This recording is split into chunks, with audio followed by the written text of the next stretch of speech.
Gates open, they're up and racing. El Bimbo jumps for your lead, moving up. Lakewood in between runners is Pag-asa to take the lead. Reward for effort, Babes Magic. And moving up alongside is Major as they leave the straight.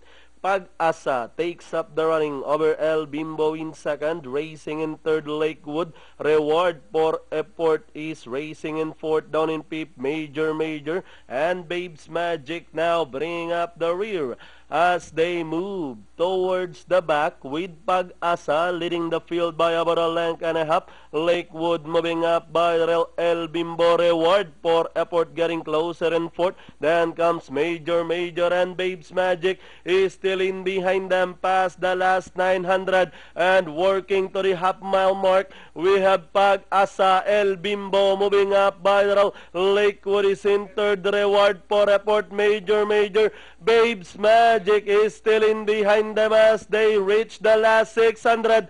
Pag-asa, Lakewood, reward for effort, moving a party outside El Bimbo, Major, Babes Magic now trying to unwind up as they race at the last 450. Lakewood, Pag-asa is by the reward for effort, moving a party outside is Babes Magic coming from last, now improving its position to take fourth.